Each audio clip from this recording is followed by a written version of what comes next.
You were opening us. Oh, okay. Welcome back. Yeah, it's probably like the 15th episode in a row where every time you tune in, it's something different. It looks different again. Something different, but we're the same. Yeah, we are the same. That's unlucky for all of you. Yeah.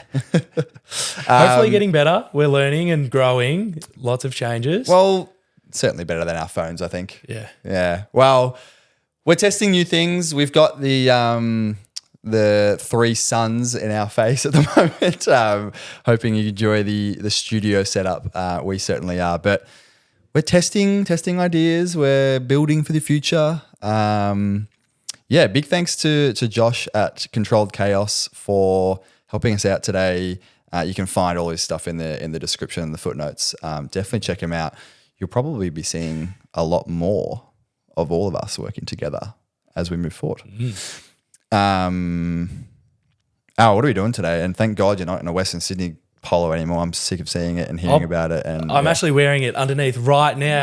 Oh, but that'd be a good reveal. That would actually... I've still got the bronze medal on. Because I wouldn't be surprised if you did have the bronze medal. I've still got my gold medal on from last year. There's another mention of last year's winning. Is that 5, 6? Don't know. Probably about 15. The tracker got up a lot last episode, but then like off air, you would get to like 15, I reckon. Yeah. Off air, up there. Today we are covering a little bit of what's going on in the international scene. The Polish League, Plus Liga, has now gone through its first week of matchups. And it's such an incredible league quality-wise, probably up there, best league I'm going to say it's the best league in the world for two reasons. One, I think they do the best job at facilitating the players and the environment. So there's 16 teams. You get to play everyone twice. They do series-based finals, so you get to do the semifinals are best of 3 and the finals are best of 5. I also think it's the closest league in the world in terms of like, you've got your 15th, 16th sort of teams that are, they're not that great. Fighting for not being relegated. Right? But because they're fighting to not be relegated, that kind of means they're a bit of a wild card.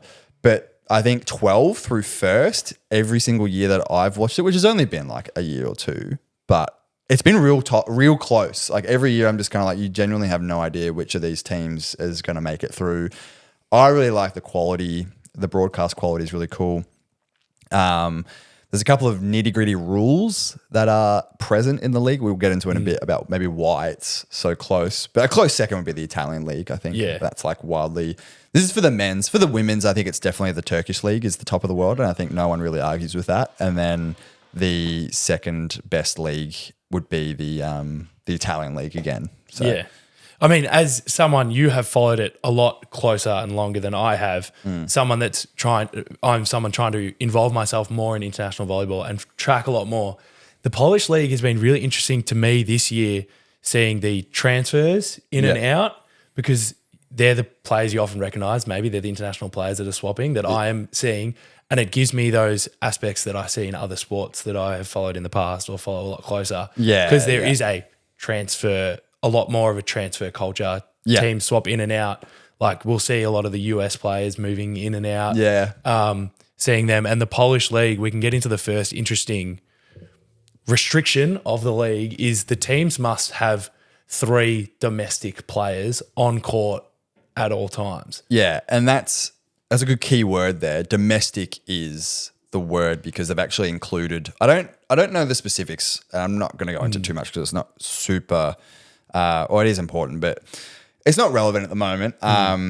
So they've included some of the Ukrainian teams this year. I'm not too sure how that worked. I don't have the information, but that's why they're labeling that to domestic as opposed to just Polish. It used to just be Polish. So I think that's just for the sake of nurturing their own local talent, making sure they're always pumping out the good Polish players. Every league has a similar rule to that at a professional level. Like the Italian league is very similar, but they have a slightly different rule, which is 4 of your starting 7 must be Italian citizenship. Yeah. Whereas this is just you must have 3 domestic players on court at any given time. I believe that's the interpretation. Someone...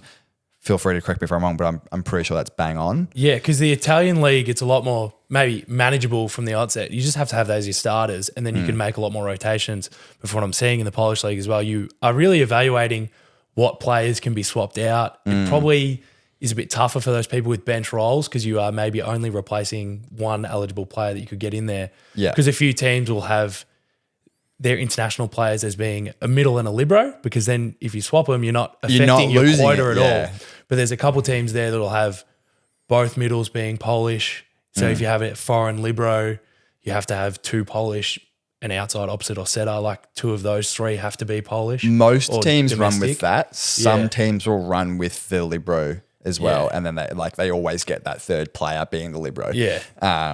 It's interesting. I think it levels out the league a little bit too Mm. as well. I don't think there's like transfer limits or anything. I imagine most teams just have the usual budgetary requirements and such like that. But it is a very close league in terms of like rankings and the way that it's all it all sets up. I'm interested to watch it this year. There's also a friend of ours that we've played against and Lost to many times in Lorenzo Pope. He played his first match for Barkum, I believe the team is. It's actually a Ukrainian team that's playing in the league. That is the Ukrainian team, which obviously probably is a bit tougher in terms of the travel, but it's not that far. I actually saw a map. geographically. It is It's quite close. right on the border. It's actually closer than some of the other Polish teams. Yeah. Thanks to the Volleyball Source the Volleyball Source podcast, which I regularly follow because I love those guys and they're a big inspiration for us. But they showed a map of like the league, and that team's actually pretty close to the sort of southwestern. Probably closer than those northern Polish teams because they're Yeah. a bit further away. I will say that they have nothing to complain about because if you compare a size of Poland versus a size of Australia, our teams have a far harder time traveling for the AVL. As evident, I think, in the WA teams. We gave them a shout out. We have always struggled as Victorian teams travelling to WA, time zone difference, travel day, then having to play sometimes on the same day as travel. We always struggle. They made the trek this year to Victoria. And they struggled a little bit. Yeah. So we were I nice. think it's whoever's traveling is struggling a little bit. We were nice to them last episode, but you can't deny that it goes both ways every now and again. But the Plus Liga, it's hard to watch, but you can watch it. So if you're American, like I only know this because of the Volleyball Source Discord. I keep saying Discord because I'm used to being in their Discord. In their all the time. Discord too. Yeah. But it's in their Discord. But the Volleyball Source podcast, they mentioned that if you're American, you can't actually watch the Plus Liga very easily. But for whatever reason, we can quite easily. So there's if you look at a website called Polsat or I think it's Polsat Box or Polsat Box Go. One of those combinations. those 3 words in Google until Yeah. you find a thing that looks like volleyball. Yeah. And you'll have to if you're in Google Chrome, you'll have to translate it to Polish, but you can pay, I think it's like $10 for a package deal, which is Polsat Sport. Yeah. And then the Plus Liga is included in that. It is literally almost play by play the same as SBS, but probably a little bit better organized, if I'm completely honest. And you watch every single game. So that's how I watched it last year. I haven't bought my subscription. It's like a 3-month subscription, so you got to buy it twice. So it's like $30 for 6 months, which is pretty good. And you can watch them all. Another way that like I follow and track along with teams or have looked in previous years because I've never really devoted time to watching is the Plus Liga website for stats and matches, which is easy to find, and match summaries. Yeah. Gives play-by-plays. There's a blog on there as well, which gives news that you also have to translate to English. Yeah. I believe some pages on the website have a translation option in the top right, so you get a better translation than the Google Translate. Oh, it's not too bad. But yeah. But that's right. really good, and that's probably a good example of how volleyball needs to increase their stats. It's a good being presented in a nice, accessible way. I don't know if the Plus Liga did it last year, but I do know that is Volley Station. Yeah. It's because the VNL, the fantasy statistics that we followed this year, that used Volley Station to look at. And that's awesome. So they're wrapping it for their own Plus Liga website? I think it's a federation by federation deal as opposed to like it all encompassing. But I really like it because you get to scroll through each play. You get like, you don't need to watch the game, but you can see each event that happened as it happened. Yeah.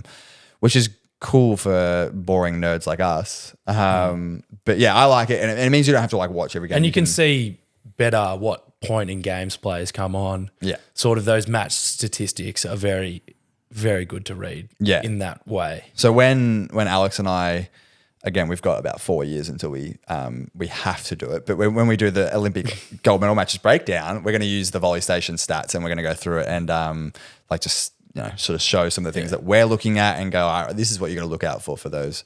So that's the Polish league. It's definitely something I would consider watching if you have the spare $15. I mean, Mitch's favorite team, Zaxa. I don't know if they're my favorite team anymore.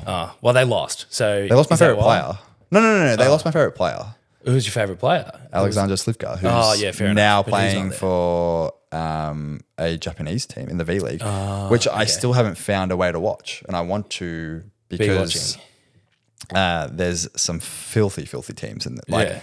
There's a team with TJ DeFalco, Lucarelli, Sakita is the setter, Miyaura is the opposite. Yeah. Like that, those four, that just sounds disgusting to me in terms of a lineup. So I want to try and find a way to watch the V League. If anyone knows, put it in the comments, please. Because this is why I'm really loving trying to follow the international club seasons a little bit more, is recognise the international players. Someone I think you had as your best opposite in the world got injured in the first set.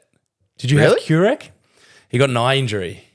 Really? In the first set, and he hasn't been at training since. Because the first game that they played, actually it was the second game of the league. Funny, he's playing for Zaxa. Yeah, he's playing for Zaxa, and he got injured. I And did then- not see this. Yeah, so they lost to who they play? What was the name? JSW? Yeah. No, JSW played Lorenzo's team, Yeah. and Lorenzo's team got whacked a little bit, but JSW. They played really good. Warsaw, PGE Warsaw. Yeah. It's really interesting to see those Polish players compete against each other because Bolads, played opposite for Warsaw, is Kurek's backup. Well, he's essentially, the a little third bit. opposite. Third opposite. Because Kaczmarek is the second. He got, I actually don't know if this is just the blog giving this flavor text that he got MVP of that match. Bolats. Bolads. I'll pronounce He's gotten good. I'll pronounce every single name wrong. That's what you don't get same. if you just watch the stat website. Is you have to deal with your own pronunciation in your brain. Alex and I are Australian, obviously. Yeah, and I well feel like and truly. Australians are known for mispronunciation. Yeah, and another thing of these international leagues that you don't get is that game had, I've got it down, 5,385 people watching live. Those games, all of them, it's crazy to see or imagine that many people watching a game live. Yeah. Because I looked through the games that happened in week one, and it's great that they track the live attendance. I think the lowest attendance I saw was like 700 people, which is still That's absurd. absurd That puts all the hours for to a shame. opening round Yeah. National League. But it's just incredible to recognise those international players because you see a couple more Americans through and through and whatnot. So so we just wanted to let everyone know that our recommendation, if you wanted to get started into watching international volleyball, is probably go watch the Polish league. If you're watching women's volleyball, it's probably the Italian league. There's a couple of big hitting names there at the moment, and the Turkish league. I haven't found a way to watch the Turkish league regularly. There is a YouTube channel, which I will share in the description, that posts majority of the games, but not all of them. And I'm not really sure what that agreement is.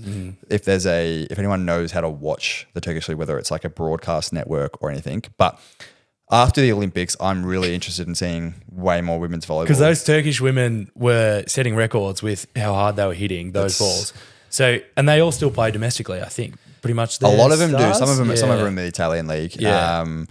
I'm just like, I used to just not watch a lot of women's volleyball just because I like the men watching, playing in the men's, watching the men's. But now coaching women's this year has really opened my eyes to some of the differences in tactics and systems and lineups and routes and combos and all sorts of things that I just was like, oh my God, I've never experienced any of this before.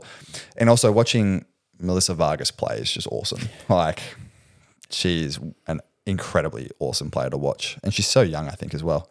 And I think she's in the Turkish league, but someone correct me if I'm wrong. But anyways, there's a YouTube channel that I've been watching at the moment to try and catch some of their games. I'll put it in the description, and I'll try and find somewhere to regularly watch. But the Italian league, really easy. Volleyball World TV, pay you $15 a month. But then you get access to like a lot of. You also get access to the Big Ten network in the USA, so NCAA volleyball, which is, I would argue, not as good as professional league, but I would argue it is way more of a show. Like I think the NCAA, they really know how to put on a good show. It's very entertaining. I used to love watching the finals. I mean, that's how you get people into watching. Juniors ask me like, what do you watch? Where like, what made you love volleyball? And I think it's watching people that are better than you. Genuinely, which for us is a lot of people. Especially me. But like, that's just, you just get to see the higher levels, what they do, how they craft, how they read the game better and faster. And back to what Alex and I say, don't watch highlight reels. Watch full matches, because a lot of people obsess over making errors and this and that. Whatever. Errors are in every level of the game, including AVSL, which I did an error report on some of the games on the weekend. Plenty of errors going around. So it's everywhere. Watch full games. It really does make the difference. Watch the errors that are happening, because they're probably better errors than what we're making. I've seen some real flunder ones. Seen some bad ones? I've seen some bad ones, yeah. Happens to everyone. Yeah, genuinely it does though. Yeah. Yeah. Is that it on our coverage for the international game? Because we will cover it more as it goes. Any notable seasons, we'll cover probably the Italian league as that comes around. It's also really, that's the most accessible. Yeah. So I think we'll cover that one the most, and we'll break down some of the matches and stuff. And we'll talk about those Australian guys that are over there, because Lorenzo Pope is coming off the bench for his team in the Polish league. In the Polish league, but he did tremendously in the friendly that they had. I think he hit like 20 balls and it was really good, really solid and effective. But due to that domestic player limit that he'll have in the Polish league, he probably won't play the biggest role in the season, just because of the domestic rule, I think. And then we also have Luke Perry over there playing in the Polish league as well. Water, I believe the team is called. And he'd be the best libero in the comp up there. Statistically, last year I think he was. Wait, is Eric Shoji new to that league? No. He's been playing there. He's been playing in Zaxa for I want to say 4 or 5 years. He's on your favorite team. Yes, not anymore. He is. I need to pick a team this year. You need to pick a team. Yeah, I'll pick a team. I'll find one that I like. Go. Well, I did the end of season. I'm going to take us back. The end of season functioning of this league, I love so much. The fact that it is best of 3 matches. It's wicked. And then best of 5 matches for the finals, because people probably don't comprehend that. But it is you're so used to volleyball being a quarterfinal, semi-final, final. Yeah. You lose one, you're done. Season's wasted. Yeah. Whatever. But having it actually be a multiple game series like NBA, that you just really have to, you can respond back to how other teams attacked you. Maybe a player, it like puts a lot more weight over a longer time. Yeah. And it's more like, it's way more tactical focused. Yeah. And it's way more mentality driven. Like once you get to that elite level, everyone can bang a ball, everyone can do this, everyone can do that, but it's how you respond. Like how do you respond to, for example, last year was a huge upset between Milano. Was it Milano? Yeah, it was Milano and Perugia. Milano being the 8th seed, Perugia being the 1st seed, and they lost an epic 5 series to Milano, who had like Ishikawa and Kaczynski, and if you don't know these players, that's okay. But essentially, like that's like you topping your entire. They went undefeated the entire season and then lost in the quarterfinal to the 8th seed. All because Milano had figured out a way to. There were some other things that Perugia had. They were dealing with internal issues, but I like that you can win a game in that series and then show up for the next game and just get whacked because the other team adjusted so well and they counter attacked you so well that you've now got to think, all right, well, what's next? Yeah. Like, how do we deal with that? Like, I think that is the beauty of playing series sort of volleyball. I wish we did it. Like, especially across such a long season as well. They play 30 games or 32, I think. Yeah. And then to have actual series, it just averages out and really rewards players that are consistent and sustain a high level and respond and adapt to whatever is in front of them. And it'll be easier for the players this year because last year there was a condensed season and no one was happy about it, but that was because of the Olympics. So like they had to move VNL earlier, then they had to shorten the season. So they played 32 matches in like 3.5 months or 4 months. Yeah, VNL was condensed too. That kind of sucked. Which like it just is so much better threw when it it's off. spread out. Yeah. But yeah, so go and watch. It's really cool. We'll be talking a lot more about it as we go, but yeah, we'll get to the breakdowns when we can. Maybe some watch-alongs as well. We can Definitely some watch-alongs at some point. Yeah, get more people invested in the international game. yeah, and then when fantasy comes around, When fantasy comes around, oh boy, we'll be looking at everyone. Oh, yeah. Giving them projections. we will not have lives. We don't have lives at the moment, but even more so then. What else is on internationally? Nothing really. Some Nothing beach really. stuff, but And then within Australia, there's a lot going on at the moment. So we're midway through the AVSL. Alex and I did our recap. Go check it out. There's the 4th round this weekend. There's only getting towards the end of the season. There's only 6 rounds, so we're going to see how the league shakes out real soon. We already sort of know what's going on, I think, in terms of who's going to make finals and who's not. Yeah, it's just about those finals matchups. That juggling of the top 4, I think on both the men's and women are very close. The men's in not terms so of their much. ranking points. Oh, in terms of the top 4? Yeah, the they're top all very 4 close. ranking points are very close. They're all super close. I think the top 4 are pretty much decided. Yeah, I think it's going to be really tough for the women's. It's like the New South Wales Phoenix team that's sitting at 5th, and they've got like a lot of catching up to do. And then for the men's, it's also the New South Wales. But there's Phoenix. bonus points up for grabs. It's a high intensity, high action game. New South Wales Phoenix don't play this weekend. Oh, because They have a bye. Yeah, true. Yeah. So this weekend is going to be very easy to watch because there will covered it. only be. Yeah, we covered it. Yeah, it's fine. It'll be lovely. Go watch our other thing. And there's junior comps going on at the moment. You had a trip down to Bendigo to watch The some of that. The what are they calling it now? AJVC? No, is it something different? used to be- it's AYVC. I don't know. It used Youth to Volleyball be Championship, the I think? Australian Junior Volleyball Championships, but essentially anyone under 18 playing for their state representative. I went and watched it yesterday. I was impressed by the quality. I feel like I always am because I just remember thinking about like when I was their age and was playing volleyball, I was pretty useless. And all these kids are really, really good. So shout out to all those players playing. Go hard. Enjoy it while it lasts. You don't get to be a junior forever. Yes, 18s are one of the fondest memories I have Yeah. in terms of the group of people and the trip and the Friends for life for the most part, right? That Like- you will see around volleyball for a long time. Like there is a lot of drop off as well, but But you see you most still of those players. see people around. Like I still see players I played with and play against them in AVL now. Like, And some people don't ever get better. that's fun by me. I just enjoy it as it comes. Pretty good as a junior though. That's all right. I wasn't. No. Yeah, no, you- I was. Yeah, but you got the QAS system. You got the Queensland team, so you probably have enough medals. I've got too many Yeah, silvers, I think, from juniors. from losing to From Queensland. losing to Queensland every year, Deserved. except for a couple of years where we lost to New South Wales. And Oh. didn't even get a medal. Yikes.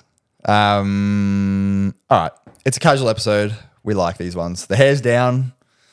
So different to all the other episodes that have been so high budget and professional that this is Yeah. when we increase the budget, we're saying this is now casual. Yeah, this is, now we're going to. No, we've done it. Yeah. No, we've done another casual one, haven't we? I think everyone's been a casual one.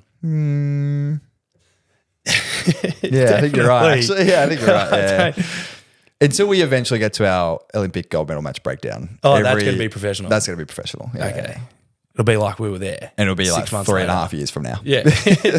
As long as it's before the next Olympics. It'll be at the next Olympics. Yeah, we'll be there. We'll be live at the gold medal match of the next Olympics, covering the last Olympics previous gold one, medal yeah. match. Just in time. No, but what did you want to do today? Well, for the rest of today. Well, we can just chit chat about us, maybe what we take. Because I'll ask you, like, what do you focus on? Watching volleyball. Volleyball is such a great sport to watch, but it sometimes is overwhelming because there's too much going on if you are focusing on every position. So I find myself focusing on A pass position? hitters. Ah. Opposites. You're not a pass Opposites hitter. mostly, but I watch pass hitters a little bit. Can you do me a favor? yeah. Can you please, once in your life, watch a libero and learn how to defend? I watch Libros every now and again, and I go, that's way too hard. That's too hard to do. It's too hard. I'll just Stick to hitting. I'll pick my battles and Okay. just watch the players on the bench, and that's what I'll do. So you're asking me how do I lock What in? do you watch? What do you take from games? How do you pick what you're looking at. So that depends on like what time of the year it is. Like if we're mid-season and I know I've got stuff to work on, like for example, this year particularly, I was working on serve because I was coming off the bench to serve, either for like giving someone a break or coming on to serve for you, or even like just serving at pinch moments. Like Gus had me doing that most of the year. So I was watching a lot of my favorite servers a lot and just going through like not necessarily the way they hit or the fact that they're hitting the ball at a million miles an hour, but also like I was looking at where they serve when and like jotting it down a little bit and being like, all right, well, like, are they consistently going after the other team's worst player, or are they coming off the bench and going like, for example, I'm going to shout out, not that it matters at all because like whatever, but he also does a podcast that he will probably never watch ours, but that's okay. Mike Amar does the Out of System podcast and he is a serving sub for USA. And I like watching him come on and serve because I think he's been given a license to go for it and now he's gotten really good at it. But occasionally I'll see him take the pace off a little ball and I like to see the decisions that he makes. Like when he does what point of the game they're at? Yeah, like if he's going on like 22 all, like what kind of serve is he bringing to that table? Or if he's going on it's 22-15 and they're up, like what kind of serve is he's probably just belting that one. Yeah. I can tell you that for fact, I reckon. So that was this year for me, but previous years or even earlier in the season when I wasn't sure which role I was going to play, whether I was just going to take you off the bench all the time or whether it was going to be like the third pass hitter, second pass hitter sort of role. So I was watching. You're right; it's overwhelming. Yeah. So I will pick one player, even if there's two pass hitters on a team. I'll pick one player. 9 times out of 10 this year, it was Ishikawa. I was going to say, is it Slivka? No, it actually wasn't because he was injured. Yeah, I couldn't watch true. him this year because he was injured all the bloody time.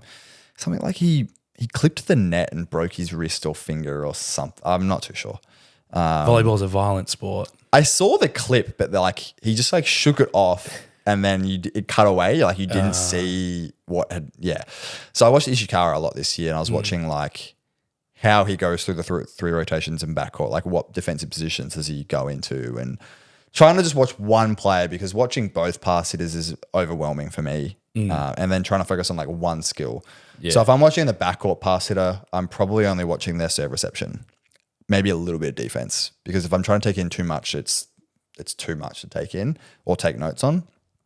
And then when he goes around to front court, it's like, all right, now I can jot down in my notes like a lot of Ishikawa's stuff this year was just like out of system attacking. So I was doing a lot of notes on that because that's also my role when I go on the court as a pass hitter, and our team is just we run through the middle in when we're in system, and when we're out of system it's high ball to fall, and I just it just happened to work for me. But yeah, trying to really narrow down like, all right, I'm watching this game. I don't want to get caught ball watching. I want to watch one player. I want to maybe take some notes. You don't have to take notes, but maybe just wow, what do you? Well, you don't watch. I watch stuff to make sure I'm keeping you on the bench. All right. Preseason, I cried myself to sleep after getting tooled, I think 8 times in a single game off my outside hand. So I watched a lot of. Was that at Warrnable? Like, yeah. You know what else helped with that this year? Yeah. Me tooling you all the time at training. Yeah. And you finally working out. I can actually just do this. I can actually do this. So I watched a lot more on blocking. International volleyball, you don't actually see a lot of one-on-one situations. No, it's rare. Unless something's gone really wrong. So, but I tried to watch a little bit of blockers' decision-making and how they execute well one-on-one. Maybe watched a little bit more beach volleyball in terms of blocking position. Yeah. Beach volleyballers do so much work with their body and their legs to make sure they're taking off well. So it's like making sure you keep your feet underneath you as a blocker. Yeah, is something I've really tried to focus on. Yeah. So that's something I did after I cried. And then I still tool you at training. Yeah, and it gives me flashbacks. But remember at the end of the season? Probably improved a little bit. I reckon at the end of the season, I kept trying to tool you and you kept blocking me. And I was like, you finally figured it out. Yes. But then it kind of worked out in our favor though, because I feel like in the semi-final, someone tried to tool you and you roofed him, and I said something from the bench and I was like, you're welcome. Like, and then at a training session on Thursday, I got slotted into the middle. Oh, okay. Yeah. Middle attacking, fine. That's okay. You just got to present, be early. Middle blocking is so tough. That's tough. I think I got tooled a couple of times, and then just sort of trying to get out to the stick or get next to the other blocker until my libero just said, hey, you're actually doing really well as a middle blocker when you just stop wherever you get and just block straight where you are because I can move around you. And I'm like, I don't know if you're saying that just to boost my ego, but it's nice because I definitely left like a 1 meter seam. But he's like, just block where you are, get your hands firm, straight. It's funny though, because I reckon we say that regularly to our middles. So it's like, now that you're in the middle, you're not really a middle. You're not really a middle. I'm just a utility. Yeah.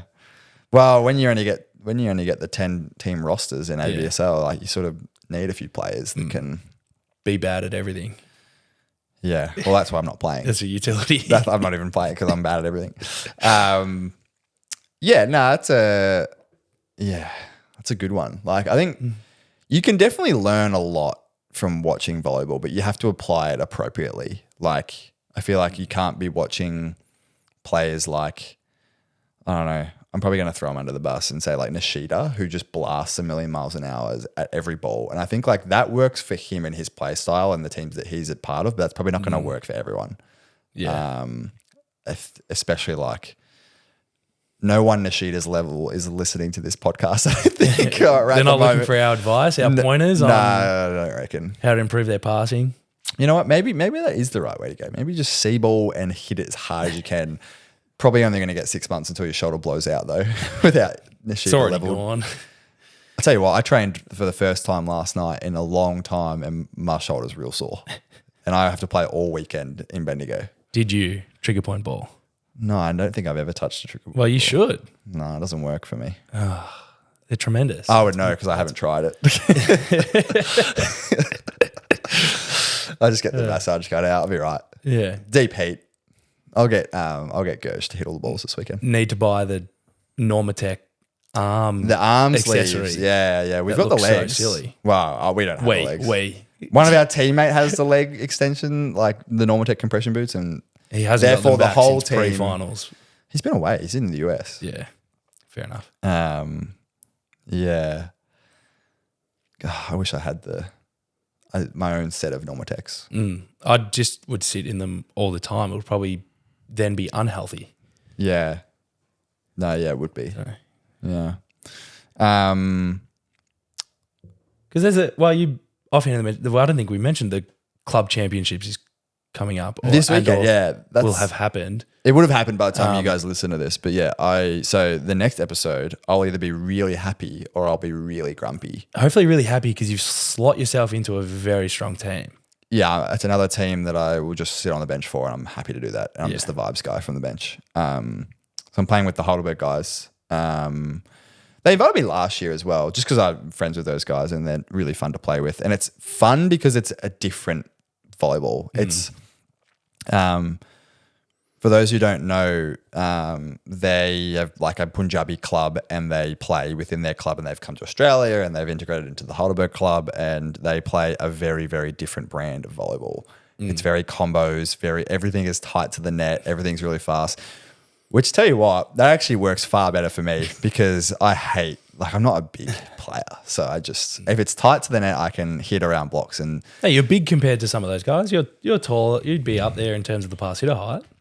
Yeah, it's true. Manjot's pretty small, and goes the same way way. better than you. Yeah, absolutely. Yeah, true. But he also jumps far higher than me, and is far better with his arm. Like, I don't know how he hits the ball so hard and doesn't have a sore shoulder. They are good at adjusting though to when I have slotted in with them at trials and other situations. They slow it down for me.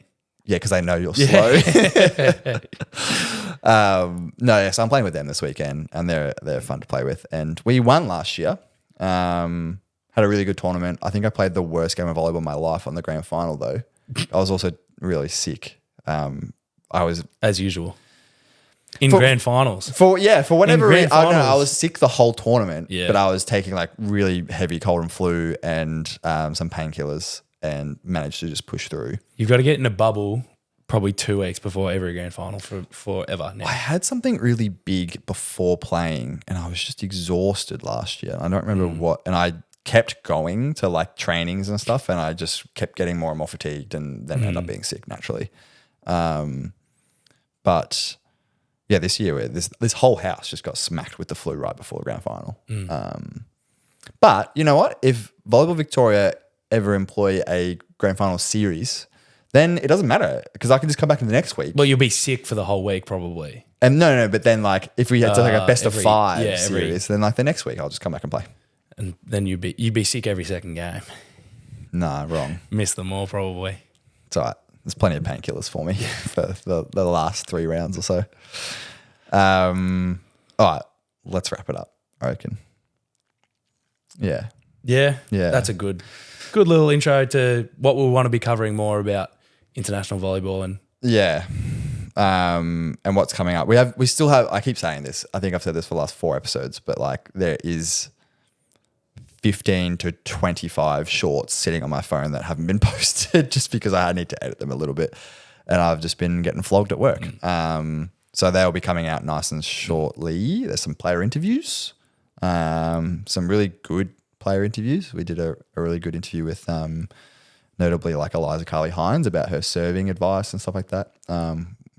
So look out for that. Yeah, we'll get it out there, interact with it, share it, give us feedback on that. Let us know your thoughts on what's going on in the world. Give us your notable players that you're watching or what you look for in international games and stuff. Yeah. And we say this every week, but like we appreciate all the support. We hope you've enjoyed today's setup. Today's it's been a fun setup. Yeah, thank you again to Josh from Controlled Chaos. Yeah, big fan. Yeah. So yeah. But again, we say it every week, but like thanks for the support. And if you have ideas and contributions and like just any sort of ideas to help shape this the way that you think it should be, because we're just rolling on through, doing our best, and if we have an idea, we're going to give it a go, and that's sort of the idea. I've said idea too many times. Too many ideas. We've got too many ideas. Yeah, we actually do have too many ideas. We need to calm down a little bit because now there's too much work for us to do.